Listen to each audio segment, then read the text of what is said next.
Eu gostaria de, nessa noite, falar sobre a influência dos meios de comunicação na família. Por que, irmãos, falar sobre isso? Porque, na verdade, a gente vive uma época que nós entendemos como o tempo da comunicação. É fácil, não é verdade?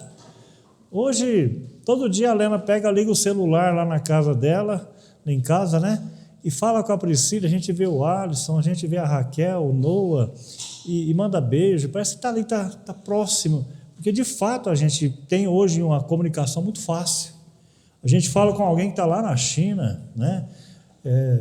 Tem um amigo missionário em Hong Kong, a gente conversa, é claro que ele fala inglês, eu coloco um tradutor, aí a gente consegue conversar, mas é muito fácil. Mas o grande problema é que os meios de comunicação acabaram com a comunicação dentro da família. Senta na mesa para comer, cada um tem um celular, um tablet, até o cachorrinho, no caso, que tem o dedo também, né? E a família que está inserido dentro dos meios de comunicação não tem comunicação.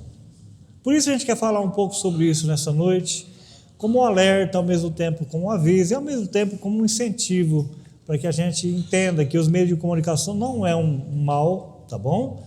Eu não sou contra a internet, é uma bênção na minha vida, uma bênção no meu ministério, nada de errado, mas a gente tem que aprender os valores, lembra que a gente falou na escola dominical, para que a gente possa então, né, viver bem tudo isso, essa bênção que nós temos no nosso momento, tá certo? Vamos orar mais uma vez? Obrigado, Senhor, por esse momento, pela Tua palavra, que certamente falará no nosso coração. Obrigado por lembrarmos de tudo que Jesus fez na cruz. Obrigado pela certeza do perdão, a certeza de que o sangue de Jesus nos purificou de todo pecado. Isso nos enche de alegria e nos dá, Pai, motivação para continuar a vida cristã e servir o Senhor. Abençoa a vida de cada irmão, abençoa essa igreja, o seu pastor.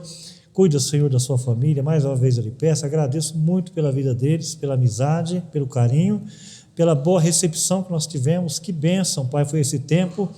Posso dizer que eu e a Lena, a gente se sentiu em casa, literalmente, isso foi uma bênção para nós, e que o Senhor continue falando conosco, nos direcionando em tudo, é que nós te pedimos em nome de Jesus. Amém, Senhor. Irmãos, a Bíblia diz algumas coisas interessantes, como eu disse, eu tenho tudo na apresentação, mas fique à vontade se você quiser acompanhar na sua Bíblia, tá bem? Há dois textos básicos para a gente nessa noite. O primeiro deles é o que diz 1 Tessalonicenses 5, 21 a 23. Na verdade, são 3 versículos, né? A Bíblia diz: examinai tudo, retende o bem. Abstende-vos de toda aparência do mal, e o mesmo Deus de paz vos santifique em tudo, e todo o vosso espírito, alma e corpo sejam plenamente conservados, irrepreensíveis para a vinda do nosso Senhor Jesus Cristo. Um dos princípios que nós encontramos, ou pelo menos 2 princípios que nós encontramos nesse texto, o primeiro deles é de examinar todas as coisas, e o segundo, de abster de todo mal. Quando Paulo escreve essa carta, não existia televisão, muito menos internet, mas como é a palavra de Deus, ela era tão atual naqueles dias como é atual para nós hoje, porque é a palavra de Deus, né? É maravilhoso isso, tá bom? Então, a exortação de Deus é para que o homem, a mulher, o jovem, o adolescente, a criança, tenham cuidado, né? Agora, cuidado por quê? Primeiramente, para que possa examinar tudo e reter o que é bom. Examine. A minha mãe tinha uma expressão que eu gostava muito, ela dizia assim, não vai comendo tudo não, que vem na sua frente não. Tenha cuidado. Quem gosta de piqui aqui? Quem gosta de piqui? Porque eu sei que quem não gosta odeia, né? É mais ou menos assim. Piqui é uma delícia, né? Mas se você meter o dente dele com força, com vontade, o que vai acontecer? Vai encher a boca de espinho. Porque no final daquela textura maravilhosa e gostosa, tem espinho pra caramba. Então você tem que examinar. Eu adoro peixe, eu gosto de pescar e gosto de comer peixe. Mas você come peixe assim de qualquer jeito? Não. Você come com muito cuidado, depois de ter tirado todos os espinhos, ainda come assim, né? A língua trabalha dobrada, né? Quando você está comendo o peixe, né? Para não escapar nenhum, porque se escapar vai na goela e aí o bicho pega. Examine tudo, tudo mesmo, para que você possa então reter o que é bom. E o outro princípio, abstende-vos, fique longe, corra de tudo que aparentemente é mal. A Bíblia nunca diz que nós devemos fugir do mal. A Bíblia diz que nós devemos fugir da aparência do mal. Se não está cheirando bem, já fique esperto. Se aquilo não está legal, não tem uma boa aparência, você sabe que no final não vai prestar, já cai fora, né? A gente tem hoje o celular, e o celular é um negócio terrível, porque você só precisa passar o dedo na tela, né? E é um problema, porque se você passar o dedo na tela, você pode ver coisas boas, mas pode ver também coisas terríveis, né? E se você mexe naquilo que não presta, vai aparecer para você o quê? Mais coisa que não presta. E não tem fim. É impressionante. Esse tempo atrás eu estava conversando com alguém falando sobre pneu de carro, e de repente eu abri meu celular e estava lá, promoção de pneu, compre pneu, pneu ali, pneu lá, pneu lá. Eu falei, gente, como é que esse povo sabe que eu estava falando de pneu? Reparou para você ver? Você fala uma coisa perto do celular, daqui a pouco está aparecendo um monte de coisa voltado para aquilo. Então os meios de comunicação é uma bênção, mas pode ser uma maldição na nossa vida. Por isso, abstende-vos de tudo aquilo que parece que é mal. Fuja de tudo aquilo que aparentemente é mal, que já parece não prestar, né? Para que você possa então ter uma vida mais tranquila. A Bíblia diz algo interessante, né? E o mesmo Deus de paz vos santifique em tudo, e todo o vosso espírito, alma e corpo sejam plenamente conservados irrepreensíveis para a vinda do nosso Senhor Jesus Cristo. O que a Bíblia quer dizer com isso? Que todo o nosso ser, nosso espírito, nossa alma, nosso corpo deve ser correto, não se envolver com pecado, com coisas pecaminosas durante a nossa vida. Em outras palavras, nós devemos viver em santidade, meus irmãos, o tempo todo. Porém, o que nós vemos é bem o contrário. São famílias que vivem longe de Deus, influenciados pelas novelas, pelos filmes. Hoje o grande modismo é o seriado, não é verdade? Nada contra, se você tem um seriado legal que você pode assistir, né? Nem aquele The Close, como é que é? The Chosen, né? Legal, eu assisti alguns capítulos, eu não tenho paciência, irmãos, com seriado, eu não tenho, esse negócio de ficar esperando acabar me mata do coração, então eu assisto filme, seriado não consigo, já tentei, me faz mal, me dá agonia, que nem novela, né? Odeio aquele negócio de ficar esperando o próximo capítulo. Mas se você tem paciência para isso, procure coisa que edifica, coisa que vai fazer bem para a sua vida, porque de fato nós precisamos disso para a nossa vida. Então, as famílias que infelizmente são envolvidas com esse tipo de coisa, o modismo, os ditados pela internet, pessoas viciadas em redes sociais, e com isso a família vai sendo destruídas. No Brasil, o número de pessoas com acesso à internet atinge mais de 75 milhões de pessoas, muito mais que isso. Segundo o Ibope, são contados acessos em domicílio, trabalho, escola, lan house e outras coisas. Depois que inventaram isso daqui, essa estatística é antiga. Se você pegar hoje o acesso ao Instagram, TikTok e esses outros mais que estão surgindo aí, irmãos, são muitas pessoas. É impressionante, a pessoa não tem dinheiro para nada, mas tem dinheiro para a internet. Recentemente uma pessoa chegou em mim e falou, pastor, passando um apuro financeiro, o senhor não pode me emprestar aí um dinheiro para mim comprar uns negócios? Eu falei, tá bom, emprestei R$50 para ele. Aí eu fui na casa dele, ele estava lá no quarto com duas telas de computador, a internet daquela que voa, mas não tinha dinheiro para comprar comida. Acaba a comida, mas a internet não. Tem que continuar. Impressionante isso, né? No Brasil, o número de pessoas, como nós falamos, é muito grande. Agora, nós precisamos observar alguns perigos da internet para a gente pensar um pouco, tá? Alguns perigos. O primeiro perigo, qualquer pessoa pode colocar suas ideias na internet.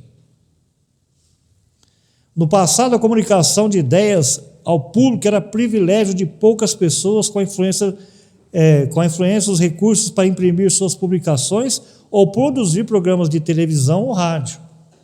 Hoje, Qualquer pessoa pode comunicar pela internet, mesmo as pessoas que não têm nenhum conhecimento do assunto tratado. Com isso, as ideologias humanas, satanistas, carnais são colocadas. Existem os influenciadores, pessoas imorais, destruindo famílias. Qualquer um coloca o que quiser. As ideias, as ideologias. E se as pessoas não forem ajudadas, elas vão filtrando tudo isso, engolindo tudo isso. Principalmente os jovens e adolescentes, que é o grande perigo, o grande público desse pessoal. Né? Outra coisa interessante, né? A censura na internet é praticamente impossível. Com mais de 3,5 milhões de sites locais onde as pessoas podem procurar informações, 200 milhões de usuários no mundo inteiro, cada um é capaz de colocar suas ideias na frente de outras pessoas, e assim não existe governo capaz de controlar os conteúdos da internet.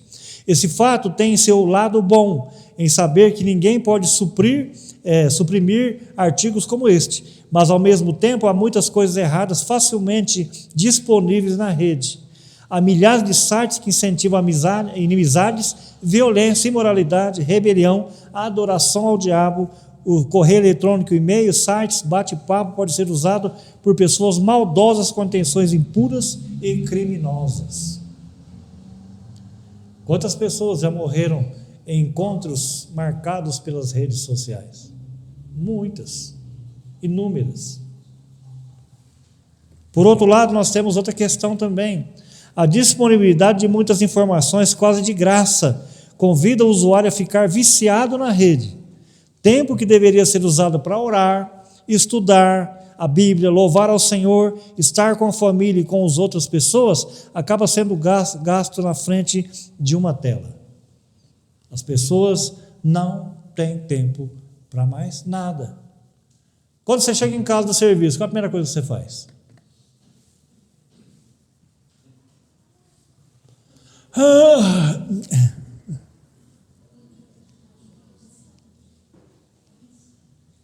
10 minutos, 20 minutos, 30 minutos, 40 minutos, 50 minutos, 1 hora, 1h30, 2 horas, 3 horas. Aí seria, tem que dormir. Irmãos. Irmãos, o negócio é viciante. Você acha que é só briga sua? Isso é briga minha também. Eu luto com isso como você, porque é viciante. É viciante. Tem de tudo que você quiser. A Lena gosta de ver flores, né? Eu chego lá em casa, ela está no YouTube ligado, quando ela está sozinha em casa às vezes, e está lá no YouTube, lá do milhões de pessoas falando, essa flor é para isso, essa flor é para aquilo, essa flor é bonita, e não tem fim. Ainda bem que é flor, né? Mas há outras coisas também, que prende, que amarra, que afasta as pessoas de coisas básicas e necessárias, como o diálogo e outras coisas mais, né? É triste, mas é a realidade. Olha a situação dessas pessoas, né? Esse coitado aqui, coitado, olha só, nem dorme mais. Perdeu a vida. Terrível, irmãos. A internet pode contribuir com a solidão. Quando eu vi isso daqui, eu fiquei horrorizado, porque parece engraçado, porque uma ferramenta que abre portas de comunicação com o mundo inteiro acaba muitas vezes criando mais isolamento e solidão do que trazendo relacionamentos bons. Na segurança do próprio lar, uma pessoa pode se comunicar com muitas sem ter contato pessoal com ninguém. O número de jovens com depressão psicótica, aumenta assustadoramente porque as pessoas se isolam da sociedade e mergulham nesse mundo sombrio. Depressão. E aí, para dizer que está tudo bem, as pessoas vão lá nos seus perfis, né? E faz assim.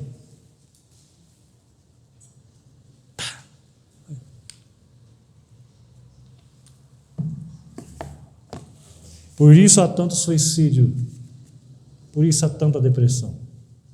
Terrível, mas é a realidade.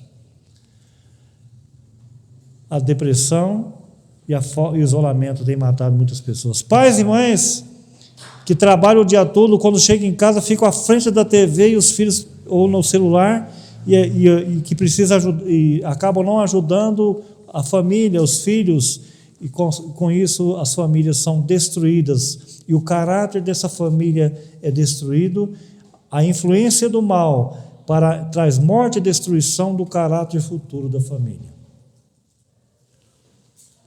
Já viram nas mídias crianças que são sequestradas na frente do pai, porque a criança está andando, a mãe do lado, e de repente a criança some, a mãe com o celular na mão, não viu para onde a criança foi? Criança sendo atropelada, adultos sendo atropelados. Lá em Franca, recentemente, uma pessoa foi atropelada, atravessando a rua, olhando para o celular. Foi atropelada.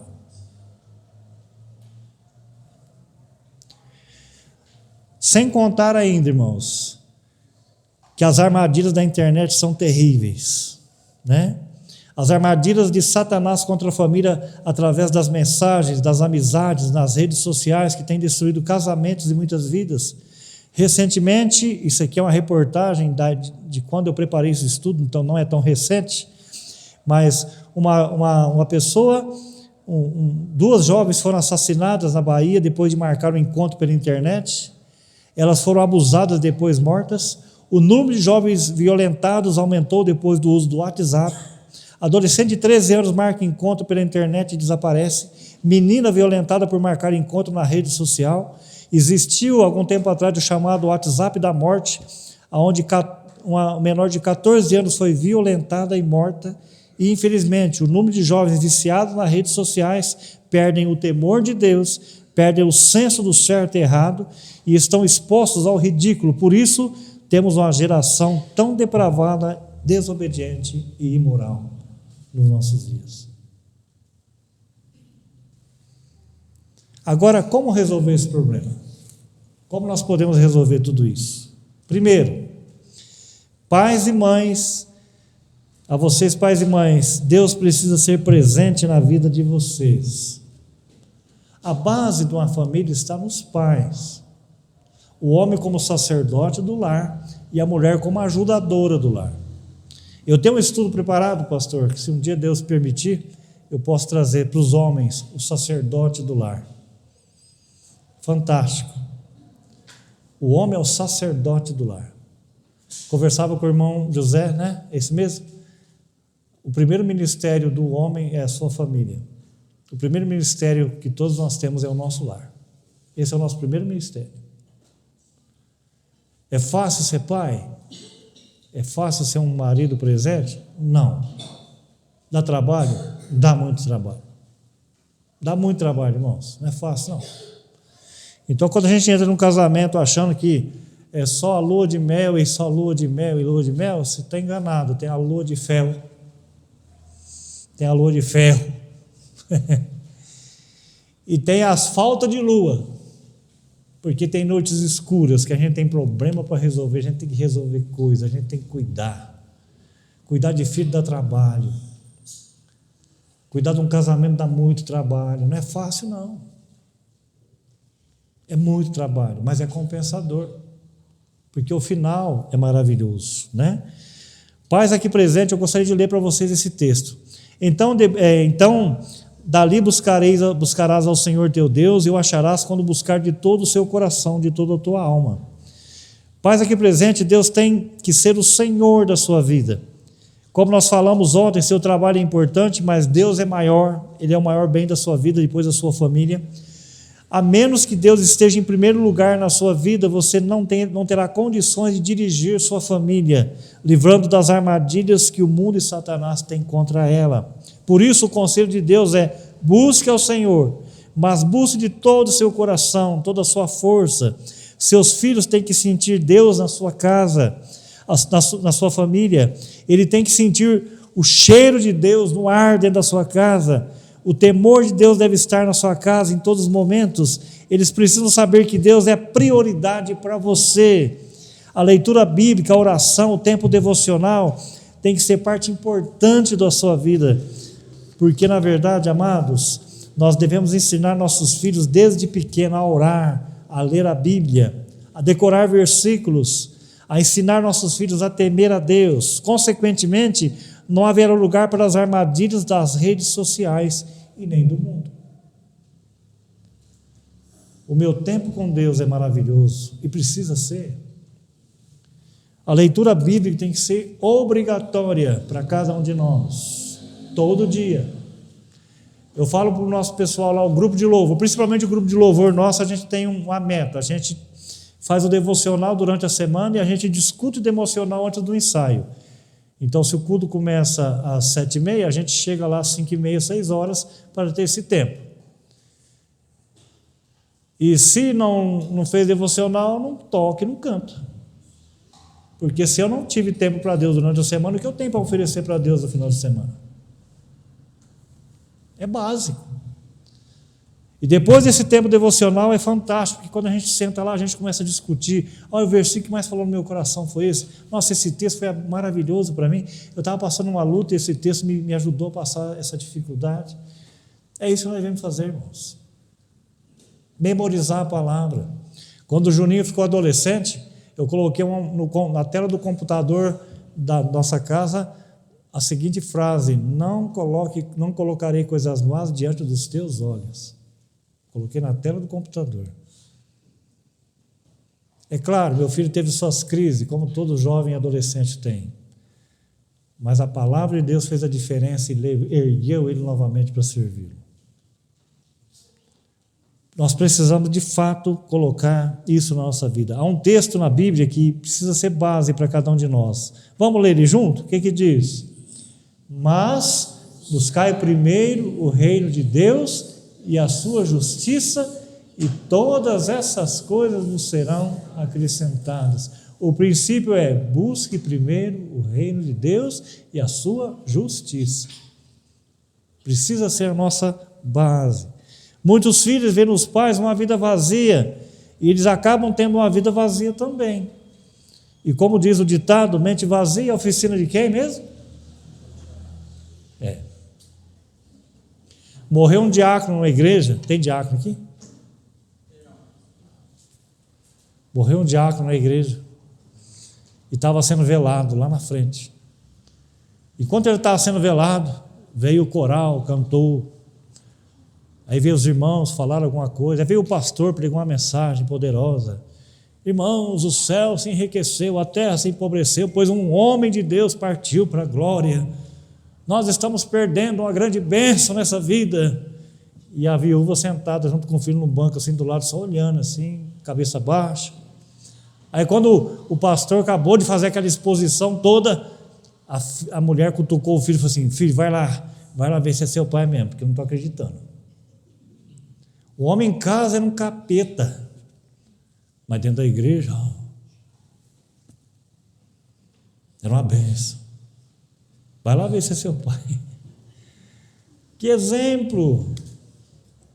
A cadeia está cheia de filho de crente, está cheia de Ezequiel, Daniel, Mateus, e a maioria desses porque não tiveram em casa um exemplo que os prendesse no Evangelho, que os levasse a ter gozo e alegria na vida cristã. Então, amados, nossa responsabilidade é muito grande, nós devemos viver para o Senhor. A vida cristã tem que ser estilo de vida, como nós já temos falado. Segunda coisa importante, pais e mães, você precisa ser presente na vida dos seus filhos. A Bíblia diz algo interessante: educa a criança no caminho que deve andar, e até quando envelhecer não se desviará dele. Às vezes eu fico pensando, que os homens mais sábios do mundo foram influenciados pelos seus pais. Os homens mais sábios do mundo foram influenciados pelo ensino bíblico dos seus pais. Eu vou mostrar alguns exemplos, tem vários, mas eu vou usar só alguns, tá bom? O primeiro deles é esse camarada aqui. Conhece ele? Alguém? Não? É o John Ruskin. Olha só o que o John Ruskin falou. Ele escreveu: qualquer que seja o meu mérito de alguma coisa escrita por mim, ele era o escritor, deve-se tão só ao fato de que, quando eu era menino, minha mãe lia todos os dias para mim um trecho da Bíblia, e cada dia fazia-me decorar partes dessa leitura. Esse homem foi um grande escritor e servo de Deus. Ele diz: o que fez de mim um homem que sou, é que minha mãe, todos os dias, lia a Bíblia e me fazia decorar versículos, porções da Bíblia. E isso influenciou a vida desse homem até o fim da sua vida. Mais um? Conhece esse homem? Também não, né? Daniel Wisberg, sei lá como é que eu leio esse negócio aí, né? Alguém sabe falar inglês aí, por favor? Muito bem. O meu inglês não é muito legal, não. Olha só o que esse homem diz. Se existe algo no meu pensamento ou no meu estilo que posso elogiar, devo aos meus pais, que instilaram em mim desde cedo o amor pelas Escrituras. Se não ativermos aos princípios ensinados na Bíblia, se nos ativermos aos princípios ensinados na Bíblia, nosso país continuará a prosperar. Mas se nós e nossa posteridade negligenciarmos suas instruções, sua autoridade, ninguém poderá prever a catástrofe súbita que nos poderá sobreviver. Esse homem era capitão do exército na guerra americana, na guerra civil, e mais tarde se tornou senador e um dos homens mais influentes dos Estados Unidos. E um grande pregador do Evangelho. Missionário, pregador do Evangelho. Mas as palavras deles é interessante, eu coloquei em vermelho para você, desculpa, irmãos, eu esqueci de colocar, né? Mas eu gosto dessa expressão que ele usa: devo aos meus pais que me instilaram em mim, desde cedo, o amor pelas Escrituras. Seu filho tem que amar a Bíblia, a palavra, memorizar, decorar, assim como você também.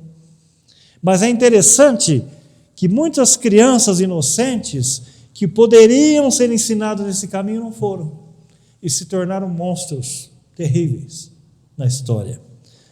Alguém conhece esse bebezinho?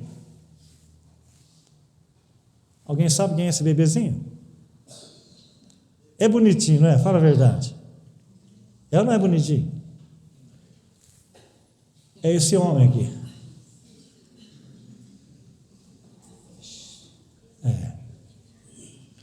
Uma criança que poderia ser instruída desde pequeno num bom caminho, por não ter instrução da palavra de Deus, tornou-se um dos instrumentos de Satanás, que levou milhões à destruição.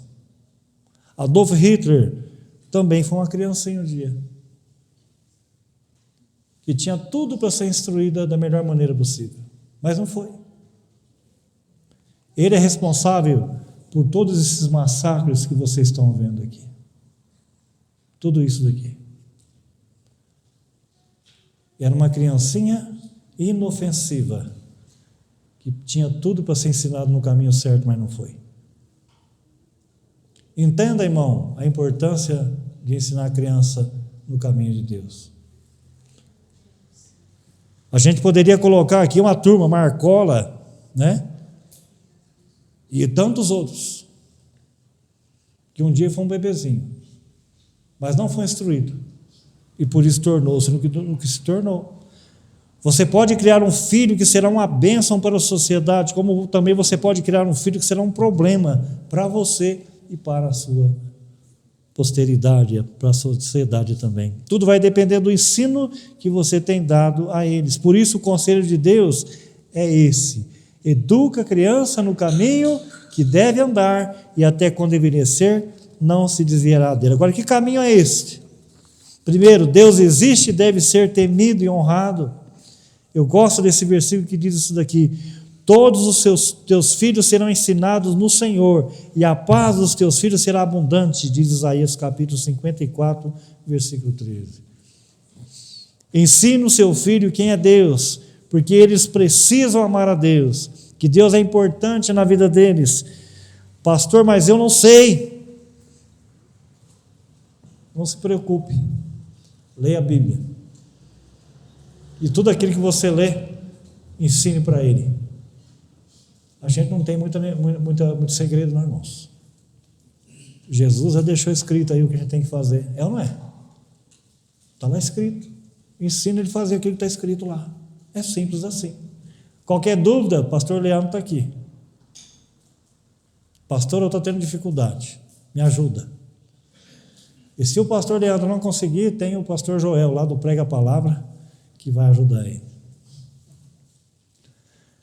Mas nós precisamos voltar à simplicidade da vida e do caminho. Eu ouvi uma frase uma vez que doeu meu coração. Um menino chegou perto da mãe e falou: mãe, me fala para mim aquele negócio lá na Bíblia, que fala lá que Deus criou o mundo. Como é que é aquilo lá? Para, moleque, vai para lá. Quando você crescer, se converter, você entende. Mas como é que vai entender? Eu me lembro de algumas situações em que eu colocava a minha filha no banquinho da bicicleta, a Raquel, que era pequenininha, e enquanto eu colocava ela no banquinho da bicicleta para andar com ela nas ruas de um Morro Agudo, eu ia citando versículos para ela. E a Lena fazia a mesma coisa com eles em casa. O Juninho era adolescente, estava naquela fase difícil. Eu estava trabalhando, sentando pedra num prédio e fazendo uma sacada, sentando pedra, eu levei ele comigo. Falei: Juninho, vamos ocupar no serviço, você vai ficar comigo o dia inteiro hoje. Aquele dia foi um dia maravilhoso, porque nós conversamos sobre tudo. Quais são suas dúvidas, Juninho? Ah, pai, eu queria saber esse negócio de anjo, como é que é esse negócio? Ah, pai, e o Apocalipse? Por que o Apocalipse? Ah, que dia maravilhoso. Que dia precioso. Nós precisamos fazer isso de todo o nosso coração. Ensine. Procure saber que seus filhos estão assistindo e acessando.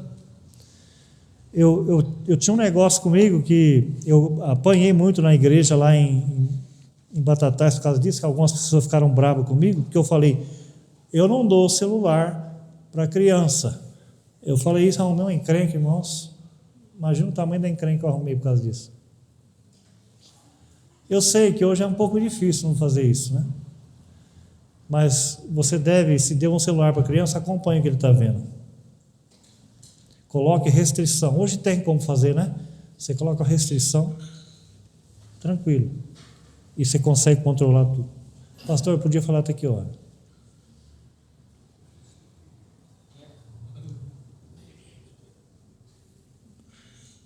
Eu vou correr aqui então. Quando tem acesso a celular e internet, quanto ter, né? É isso que nós comentamos, né? O provérbio de Salomão diz: o filho sábio alegra o seu pai, mas o filho insensato é tristeza da sua mãe. Tenha restrições, é o que eu posso dizer, tá bom? Porque se a gente não fizer isso, a gente vai ter muitos problemas, mas muitos problemas mesmo. E eu quero finalizar com isso daqui. Tire tempo para a sua família. Tempo devocional, tempo de leitura bíblica. Tira tempo para ensinar a Bíblia aos seus filhos, para orar com eles, junto com a sua esposa. Ore junto. Ore junto. A internet e os meios de comunicação pode ser uma bênção para você e sua família, desde que você coloque esse princípio, né, que nós acabamos de falar. Examinar tudo e reter o que é bom. E com certeza nossos filhos terão sabedoria e direção. Quero ler essa história antes da gente terminar. Essa história de um camarada que foi para o corredor da morte nos Estados Unidos. Ele mandou uma carta para sua mãe. E a carta dizia assim, eu vou ler para vocês. Mãe, se houvesse mais justiça no mundo, seríamos nós dois executados e não apenas eu. És tão culpada quanto eu pela vida que tenho levado. Lembras que quando eu roubei e levei para casa a bicicleta de um menino como eu? Tu ajudaste-me a escondê-la para que o meu pai não descobrisse. Lembras quando roubei o dinheiro da carteira do nosso vizinho? Tu foste comigo gastá-lo no centro comercial que havia mais perto. Lembra quando discutiste com meu pai e ele se foi embora? Ele só queria corrigir-me por ter roubado o exame final do curso que eu acabei por ser expulso. Mãe, eu era só uma criança. Pouco tempo depois tornei-me um adolescente problemático e agora sou um homem bastante mal formado. Mãe, eu era apenas uma criança que precisava de correção e não de aprovação. Mas mesmo assim, perdoo-te, mãe. Só peço que faça essa carta chegar a todos os pais do mundo, para eles saberem que o que faz todos os homens se tornarem pessoas de bem ou criminoso é a educação. Obrigado, mãe, por me teres dado a vida e também por me ajudar a perdê-la, teu filho delinquente. Está nas nossas mãos. Que Deus nos use para a glória dele. Amém?